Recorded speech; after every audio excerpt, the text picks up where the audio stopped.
Chapter 12. The Patronus. Harry knew that Hermione had meant well, but that didn't stop him from being angry with her. He'd been the owner of the best broom in the world for a few short hours, and now, because of her interference, he didn't know whether he would ever see it again. He was positive that there was nothing wrong with the firebolt now, but what sort of state would it be in once it had been subjected to all sorts of anti-jinx tests? Ron was furious with Hermione too. As far as he was concerned, the stripping down of a brand new firebolt was nothing less than criminal damage. Hermione, who remained convinced that she'd acted for the best, started avoiding the common room. Harry and Ron supposed she'd taken refuge in the library and didn't try to persuade her to come back. All in all, they were very glad when the rest of the school returned shortly after New Year and Gryffindor Tower became crowded and noisy once again. Wood sought Harry out on the night before term started. "Had a good Christmas," he said, and then, without waiting for an answer, he sat down, lowered his voice, and said, "I've been doing some thinking over Christmas, Harry. After the last match, you know, if the Dementors come back to the next one, we can't afford you to... Well..." Wood broke off, looking awkward. "I'm working on it," said Harry. "Professor Lupin said he'd train me to ward the Dementors off. We should be starting this week. He said he'd have time after Christmas." "Ah," said Wood, his expression clearing. "Well, in that case, I really didn't want to lose you as Seeker, Harry. And have you ordered a new broom yet?" "No," said Harry. "What? You better get a move on, you know. You can't ride that shooting star against Ravenclaw." "He got a firebolt for Christmas," said Ron. "A firebolt? No. Seriously? A real firebolt?" "Don't get excited, Oliver," said Harry gloomily. "I haven't got it anymore. It was confiscated." And he explained all about how the firebolt was now being checked for jinxes. "Jinxed? How can it be jinxed?" "Sirius Black," said Harry wearily. "He's supposed to be after me, so McGonagall reckons he might have sent it." Waving aside the information that a famous murderer was after his Seeker, Wood said, "But Black couldn't have bought a firebolt. He's on the run. The whole country's on the lookout for him. How could he just walk into Quality Quidditch Supplies and buy a broomstick?" "I know," said Harry, "but McGonagall still wants to strip it down." Wood went pale. "I'll go talk to her, Harry," he promised. "I'll make her see reason. A firebolt, a real firebolt on our team. She wants Gryffindor to win as much as I do. I'll make her see sense. A firebolt." Lesson started again next day. The last thing anyone felt like doing was spending 2 hours in the grounds on a raw January morning, but Hagrid had provided a bonfire full of salamanders for their enjoyment, and they spent an unusually good lesson collecting dry wood and leaves to keep the fire blazing, while the flame-loving lizards scampered up and down the crumbling white-hot logs. The first divination of the new term was much less fun. Professor Trelawney was now teaching them palmistry, and she lost no time in informing Harry that he had the shortest lifeline she'd ever seen. It was Defense Against the Dark Arts that Harry had been keen to get to. After his conversation with Wood, he wanted to get started on his anti-Dementor lessons as soon as possible. "Ah, yes," said Lupin, when Harry reminded him of his promise at the end of class. "Let me see, how about 8 o'clock on Thursday evening? The History of Magic classroom should be large enough. I'll have to think carefully about how we're going to do this. We can't bring a real Dementor into the castle to practice on." "Still looks ill, doesn't he?" said Ron, as they walked down the corridor heading to dinner. "What do you reckon's the matter with him?" There was a loud and impatient "Ugh!" from behind them. It was Hermione, who'd been sitting at the feet of a suit of armour, repacking her bag, which was so full of books it wouldn't close. "What are you touching at us for?" said Ron irritably. "Nothing," said Hermione in a lofty voice, heaving her bag over her shoulder. "Yes, you were," Ron said. "I wonder what's wrong with Lupin," and you said, "Well, isn't it obvious?" said Hermione with a look of maddening superiority. "If you don't want to tell us, don't," snapped Ron. "Fine," said Hermione haughtily, and she marched off. "She doesn't know," said Ron, staring resentfully after Hermione. "She's just trying to get us to talk to her again." At 8 o'clock on Thursday evening, Harry left Gryffindor Tower for the History of Magic classroom. It was dark and empty when he arrived, but he lit the lamps with his wand and waited only 5 minutes before Professor Lupin turned up, carrying a large packing case, which he heaved onto Professor Binns' desk. "What's that?" said Harry. "Another boggart," said Lupin, stripping off his cloak. "I've been combing the castle ever since Tuesday, and very luckily I found this one lurking inside Mr. Filch's filing cabinet. It's the nearest we'll get to a real Dementor. The boggart will turn into a Dementor when he sees you, so we'll be able to practice on him. I can store him in my office when we're not using him. There's a cupboard under my desk he'll like." "Okay," said Harry, trying to sound as though he wasn't at all apprehensive and merely glad that Lupin had found such a good substitute for a Dementor. "So," Professor Lupin had taken out his wand and indicated that Harry should do the same. "The spell I'm going to try and teach you is highly advanced magic, Harry, well beyond ordinary wizarding level. It's called the Patronus charm." "How does it work?" said Harry nervously. "Well, when it works correctly, it conjures up a Patronus," said Lupin, "which is a kind of anti-Dementor, a guardian which acts as a shield between you and the Dementor." Harry had a sudden vision of himself crouching behind a Hagrid-sized figure holding a large club. Professor Lupin continued, "The Patronus is kind of a positive force, a projection of the very things that Dementors feed upon. Hope, happiness, the desire to survive, but it cannot feel despair as real humans do, so the Dementors can't hurt it. But I must warn you, Harry, that the charm might be too advanced for you. Many qualified wizards have difficulty with it." "What does a Patronus look like?" Harry asked curiously. "Each one is unique to the wizard who conjures it." "And how do you conjure it?" "With an incantation, which will only work if you are concentrating with all your might on a single, very happy memory." Harry cast about for a happy memory. Certainly nothing that happened to him at the Dursleys' house was going to do. Finally, he settled on the moment when he'd first ridden a broomstick. "Right," he said, trying to recall exactly as possible the wonderful soaring sensation in his stomach. "The incantation is this." Lupin cleared his throat. "Expecto Patronum." "Expecto Patronum," Harry repeated under his breath. "Expecto Patronum. Concentrating hard on your happy memory?" "Oh, yeah," Harry said, quickly forcing his thoughts back on that first broom ride. "Expecto Patronum. No, Patronum. Sorry, Expecto Patronum. Expecto Patronum." Something whooshed suddenly out of the end of his wand, and it looked like a wisp of silvery gas. "Did you see that?" said Harry excitedly. "Something happened." "Very good," said Lupin, smiling. "Right then, ready to try it on a Dementor?" "Yes," said Harry, gripping his wand very tightly and moving into the middle of the deserted classroom. He tried to keep his mind on flying, but something else kept intruding. Any second now he would hear his mother again, but he shouldn't think that. Or would he hear her again, and he didn't want to? Or did he? Lupin grasped the lid of the packing case and pulled. A Dementor rose slowly out of the box, its hooded face turned toward Harry, one glistening scabbed hand gripping its cloak. The lamps around the classroom flickered and went out. The Dementor stepped from the box and started to sweep silently toward Harry, drawing a deep, rattling breath. A wave of piercing cold broke over him. "Expecto Patronum!" Harry yelled. "Expecto Patronum! Expecto—" But the classroom and the Dementor were dissolving. Harry was falling again through the white fog, and his mother's voice was louder than ever, echoing inside of his head. "Not Harry! Not Harry! Please! I'll do anything!" "Stand aside! Stand aside, girl!" "Harry!" Harry jerked back to life. He was lying flat on his back on the floor. The classroom lamps were light again. He didn't have to ask what happened. "Sorry," he muttered, sitting up and feeling cold sweat trickling down behind his glasses. "Are you all right?" said Lupin. "Yeah." Harry pulled himself up on one of the desks and leant against it. "Here." Lupin handed him a chocolate frog. "Eat this before we try again. I didn't expect you to do it the first time. In fact, I would have been astounded if you did." "It's getting worse," Harry muttered, biting the frog's head off. "I could hear her louder that time, and him. Voldemort." Lupin looked paler than usual.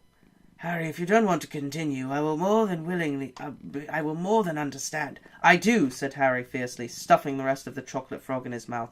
"I've got to. What if the Dementors turn up at our match against Ravenclaw? I can't afford to fall again. If we lose this game, we've lost the Quidditch Cup." "All right, then," said Lupin. "You might want to select another memory. A happy memory, to concentrate on. That one doesn't seem to be strong enough."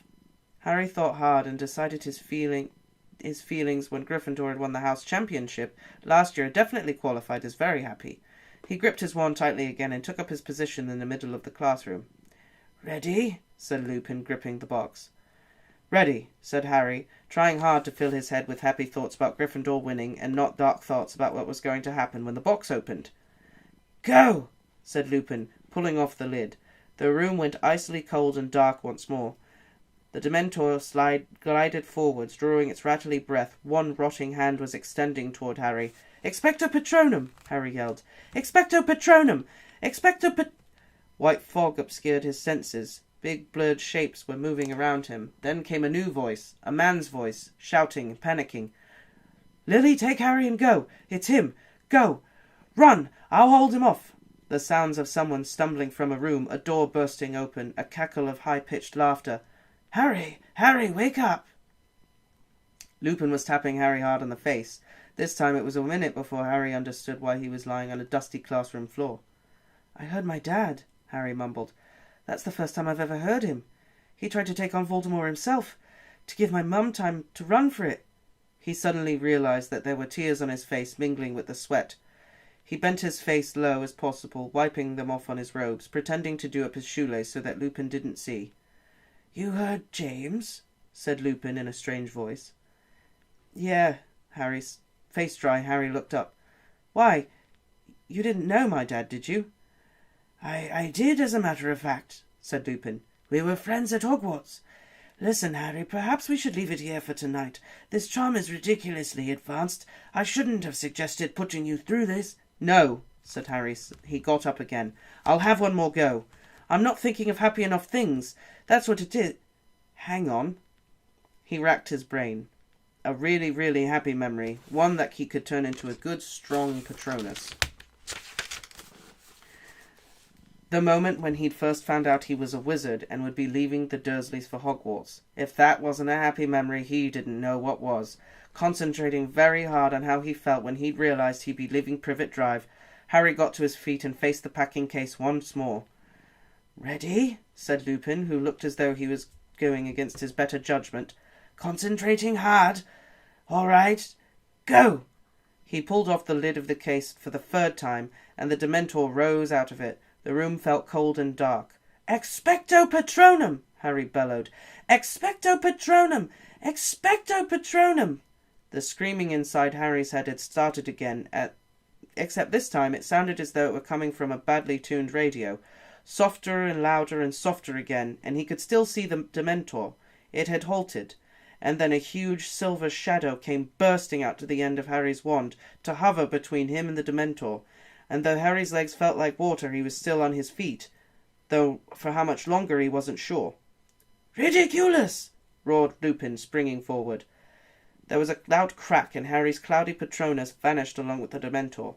He sank into a chair, feeling as exhausted as if he'd run a mile, his legs shaking. Out of the corner of his eye, he saw Professor Lupin forcing the Boggart back into the packing case with his wand. It had turned into a silvery orb again. "Excellent," Lupin said, striding over to where Harry sat. "Excellent, excellent. That was definitely a start." "Can we have another go? Just one more go?" "Not now," said Lupin firmly. "You've had enough for one night. Here." He handed Harry a large bar of Honeyduke's best chocolate. "Ethelot or Metal Pomfrey will be after my blood. Same time next week." "Okay," said Harry. He took a bite out of the chocolate and watched Lupin extinguishing the lamps that had rekindled with the disappearance of the Dementor. A thought had just occurred to him. "Professor Lupin," he said, "if you knew my dad, you must have known Sirius Black as well." Lupin turned very quickly. "What gives you that idea?" he said sharply. Nothing. I just knew they were friends at Hogwarts too." Lupin's face relaxed. "Ah, yes, I knew him," he said shortly. "Or I thought I did. You better get off, Harry. It's getting late."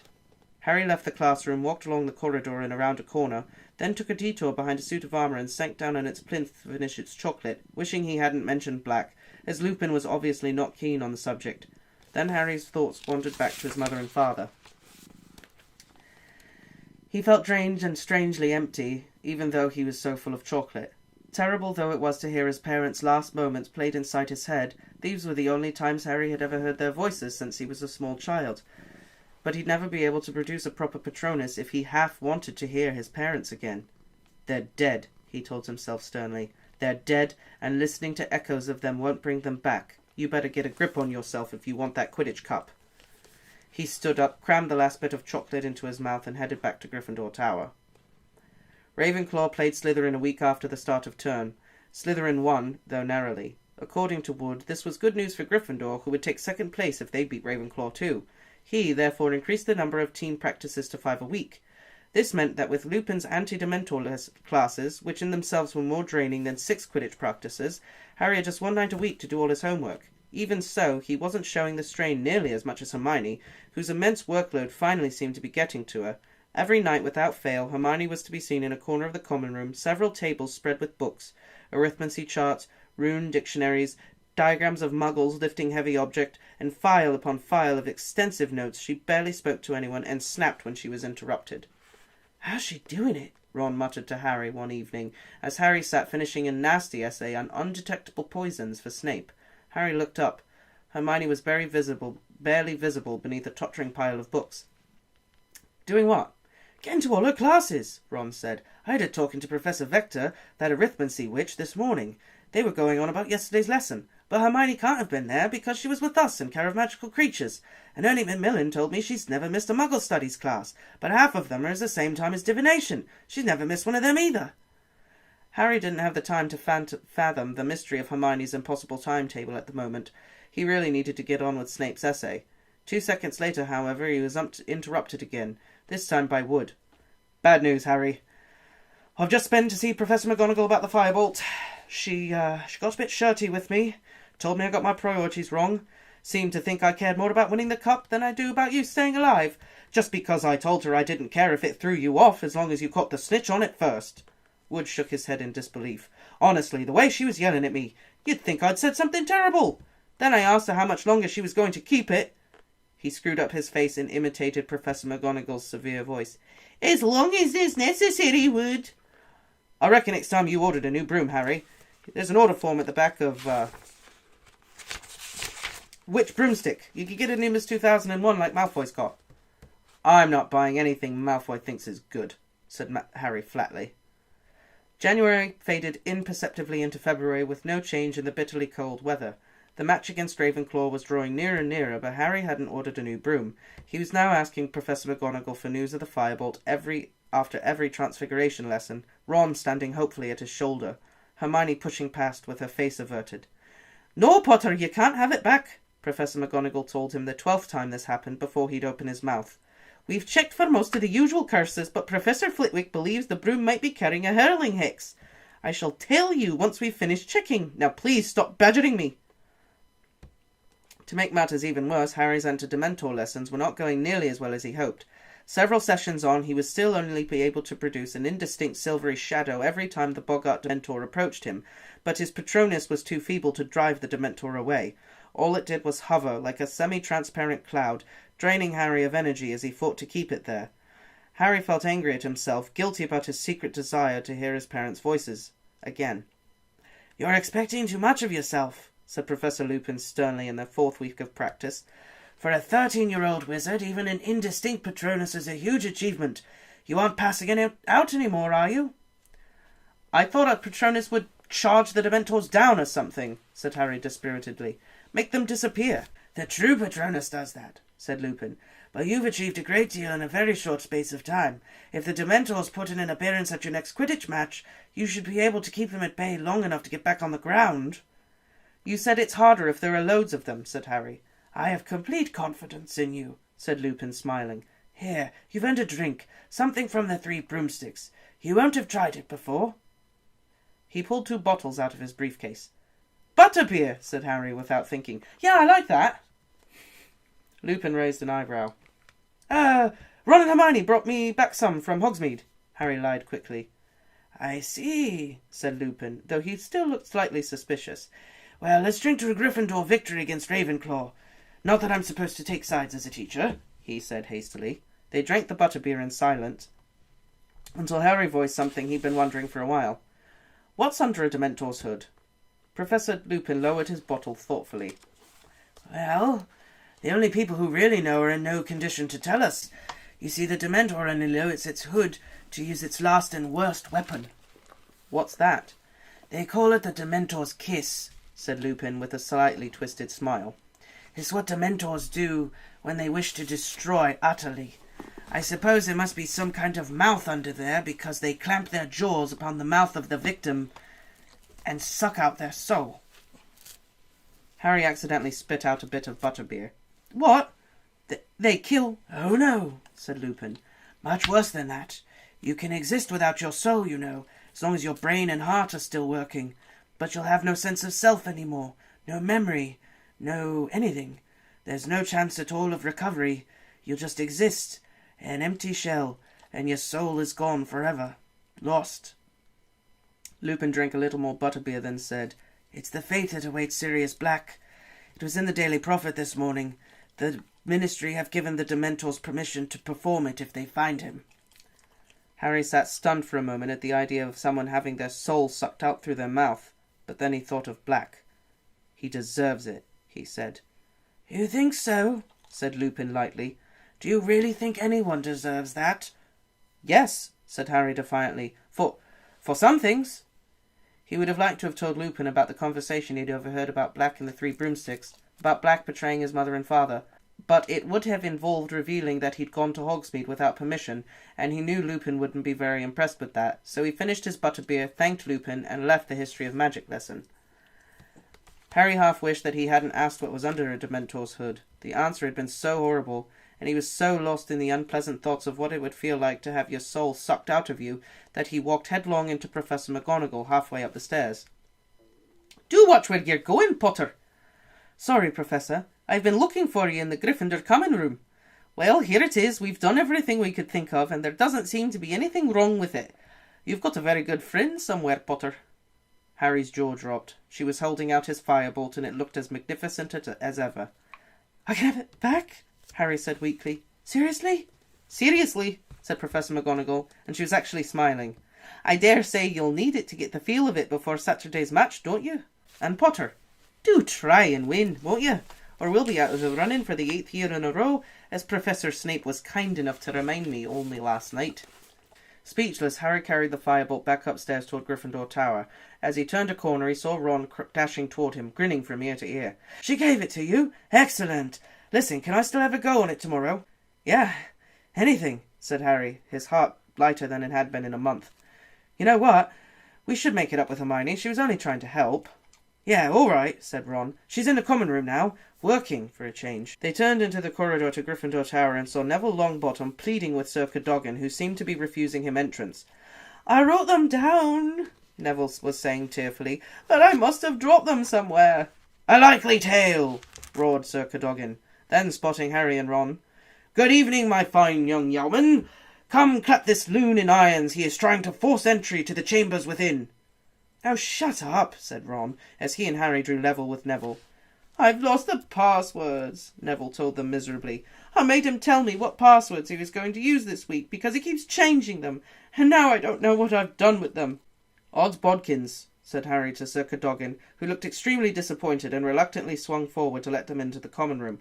There was a sudden excited murmur as every head turned, and the next moment Harry was surrounded by people exclaiming over his firebolt. Where'd you get it, Harry? Will you let me have a go? Have you ridden it yet, Harry? Ravenclaw have no chance. They're all unclean sweep sevens. Can I just hold it, Harry?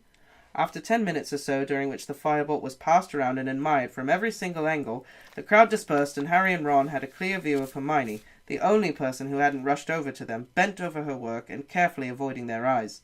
Harry and Ron approached her table, and at last she looked up. I got it back, said Harry, grinning at her and holding up the firebolt. See, Hermione, there wasn't anything wrong with it, said Ron. Well, there might have been, said Hermione. I mean, at least now you know it's safe. Yeah, I suppose so, said Harry. I better put it upstairs. I'll take it, said Ron eagerly. I've got to give Scabbers his rat tonic. He took the firebolt and, holding it as though it were made of glass, carried it up the way to up the boys' staircase. Can I sit down? Harry asked Hermione. I suppose so, said Hermione, moving a great stack of parchment off a chair. Harry looked around at the cluttered table, at the long arithmancy essay on which the ink was still glistening, at the even longer Muggle Studies essay, Explain Why Muggles Need Electricity, and at the rune translation Hermione was now poring over. How are you getting through all this stuff? Harry asked her. Oh, well, you know, working hard, said Hermione. Close to, Harry saw that she looked almost as tired as Lupin. Why don't you just drop a couple of subjects? Harry asked, watching her lifting books as she searched for her rune dictionary. I couldn't do that, said Hermione, looking scandalized. Arithmancy looks terrible, said Harry, picking up a very complicated-looking number chart. Oh, no, it's wonderful, said Hermione earnestly. It's my favourite subject, it's... But exactly what was wonderful about arithmancy, Harry never found out. At that precise moment, a strangled yell echoed from the boys' staircase. The whole common room fell silent, staring, petrified at the entrance. There came hurried footsteps growing louder and louder, and then Ron came leaping into view, dragging with him a bedsheet. "Look!" he bellowed, striding over to Hermione's table. "Look!" he yelled, shaking the sheets in her face. Ron, what? Scabbers! Look! Scabbers! Hermione was leaning away from Ron, looking utterly bewildered. Harry looked down at the sheet Ron was holding. There was something red on it. Something that looked horribly like... "Blood!" Ron yelled into the stunned silence. "He's gone! And you know what was on the floor?" No, said Hermione in a trembling voice. Ron threw something down onto Hermione's rune's translation. Harry and Hermione leant forward. Lying on top of the weird spiky shapes were several long, ginger cat hairs. Uh-oh.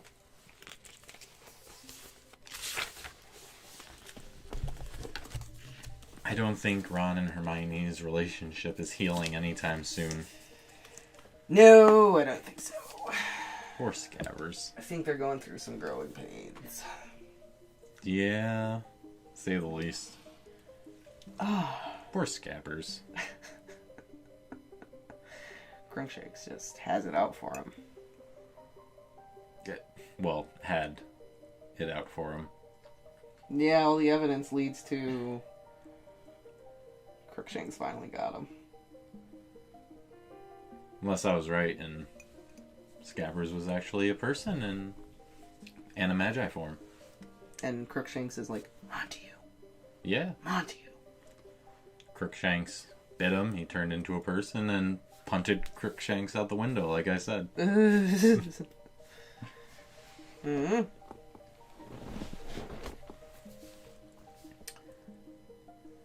Yeah, so Patronus charms.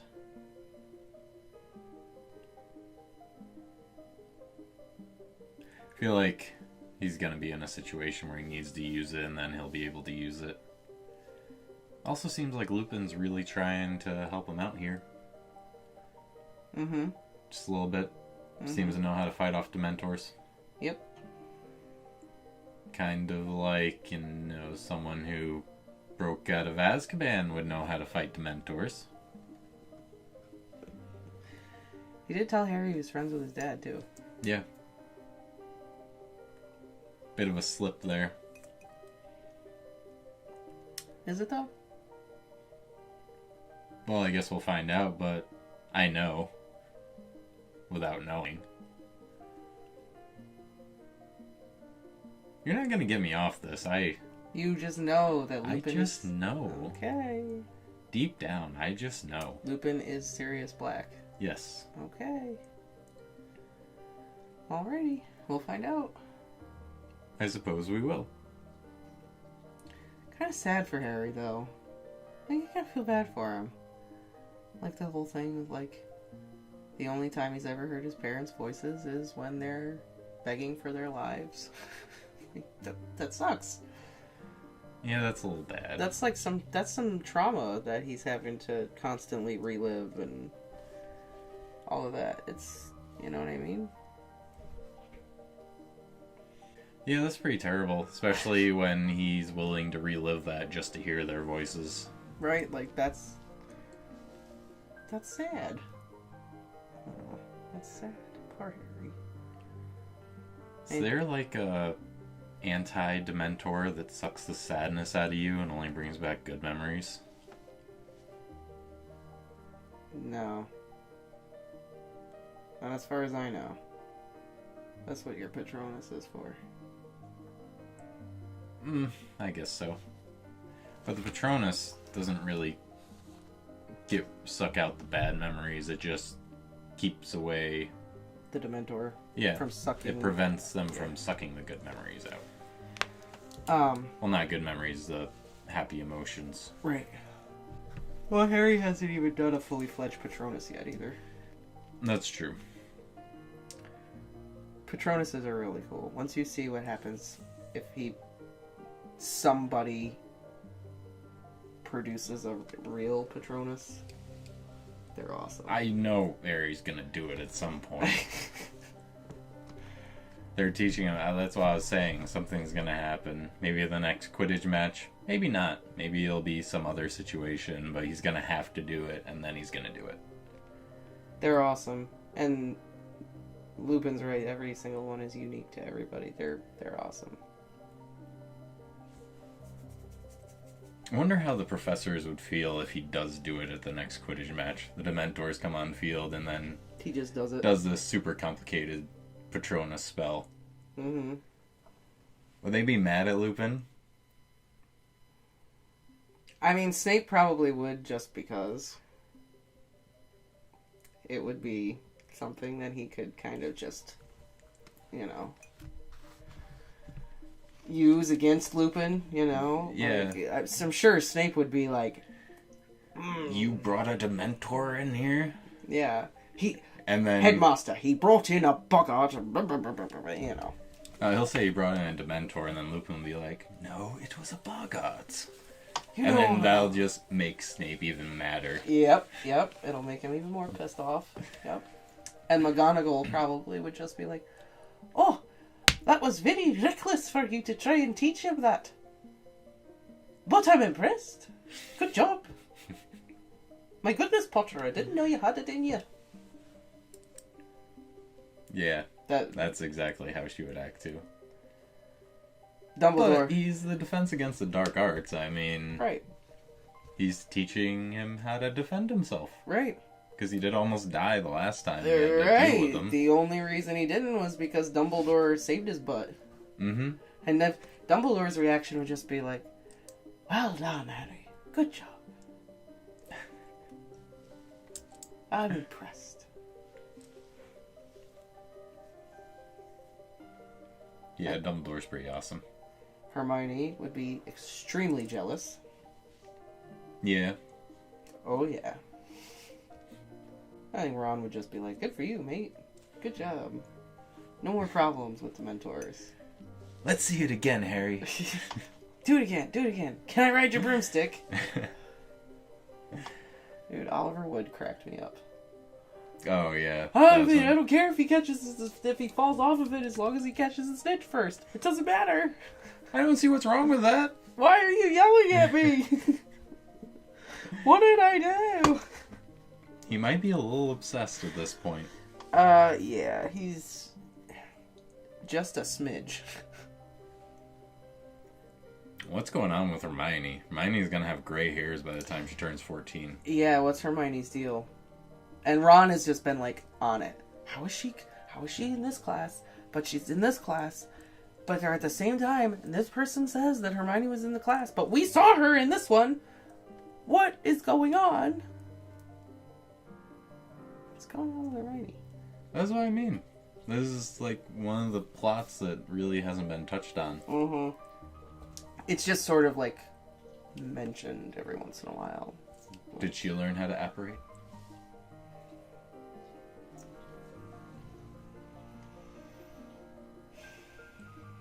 How would that explain her physically being in the class the entire time?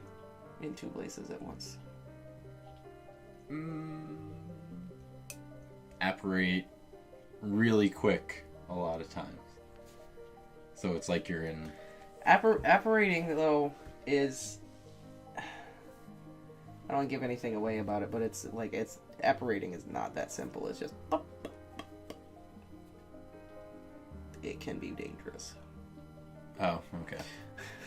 And this does answer a question. I had one way back when they did the whole flu powder thing, and I was talking about, like, instant travel. Yeah. And you said we'd learn about something else later on. Well... Apparition. Mm-hmm. Which they've, touched on it, but they haven't explained really, a lot of things about how it works, but it can be dangerous. It can go wrong. Let's put it that way. I can see that. And It's there's one of those things where, well, you might not get arranged the correct way. kind of. There's things like that. I don't want to give it away. So no, Hermione is not apparating. I can tell you that. That's not what she's doing. Well, she is gonna have a stroke pretty soon. Yeah, Harry's right. He's just like, that's too much. You need to slow down a little bit. And it's one question how she's doing it, but my real question is why? Because she likes school and she wants to do everything. I know, but can't go to summer school for that or something? No. I think her taking Muggle studies is pretty stupid. I am just going to throw that out there. Like, that's dumb, Hermione. Why are you doing that? Yeah. You could drop that one. You could. Yeah. But I kind of see her point. It would be cool to see someone else's view about Muggles. Right. But, I mean, if you're going to consider dropping any class, wouldn't it be that one? Yeah. Or maybe divination. She hates I feel it. like that would be the most interesting one, though. Muggle studies. What? Then more interesting than all the rest of the crap she's taking? Well, think of it. It's like talking to someone from a different country and getting their perspective on your country. Can't tell me that's, like, not interesting. Yeah, but over Care of Magical Creatures class? Like, seriously? Well, she has other classes than Care of Magical Creatures. I know, but, What about, what was the class that Harry and her were talking about before Ron so rudely interrupted with his grief? Arithmancy. Arithmancy. Like, I dropped that. See, I feel like you would like that. Oh, maybe not. Kind of like math. I mean, I don't mind math, but It's I would but it's definitely like take wizard Muggle math. Studies and Care of Magical Creatures over it. What about runes? Ancient runes. I would probably keep that. That's really interesting. Right? too. That's like a language class. That's like a dead languages class. That'd be Yeah. cool. It's like taking Latin. Yeah. I would not take arithmancy. That's what I'm saying. Get that out of there. You don't need that in your life. I probably also would not take divination. What? You would totally take divination. Are you kidding me? Yeah, but if I walked in there and sat down and that's how my teacher was, I'd be like, oh my god, I can't do this. This is terrible. I don't think I can handle Professor Trelawney. You would be all about it.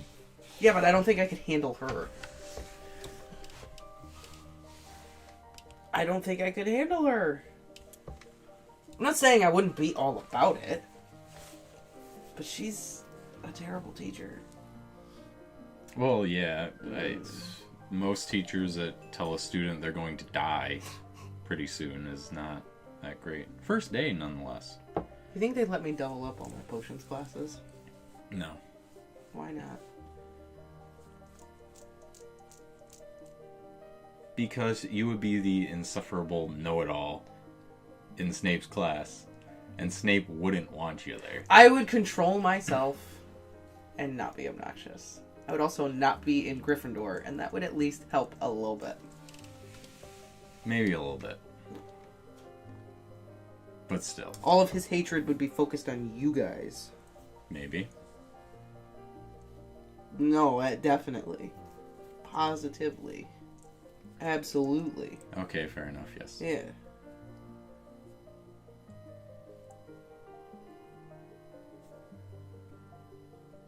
I don't know. Guess we'll never know. I guess we'll never know. And it would be the situation of I would do it perfectly, and it would all be so well done, and then he'd be telling you guys, look, see, this is how you do it, you dumb Gryffindor POSs that I can't stand. Why Gryffindor? Just Gryffindor. Why not Hufflepuff? Why not Ravenclaw? Reasons. Reasons. Like I said, he's complicated. Oh, so that has something to do with it. Gryffindor. It isn't just all other students. It's specifically Gryffindors?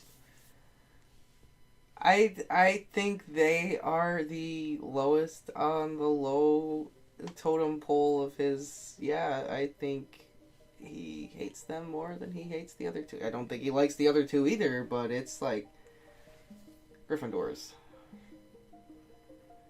I think I managed to just pry a little chunk of knowledge out of there. I'm just dropping a breadcrumb. Yeah. I did it on purpose. I dropped a breadcrumb. Not giving anything away. Did Harry's dad used to like pick on Snape? Was he a bully? I don't even know if they went to school at the same time.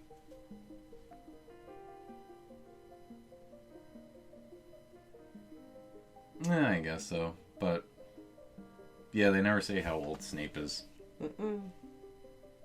Okay, fair enough. And even if I did know, I'm not going to tell you.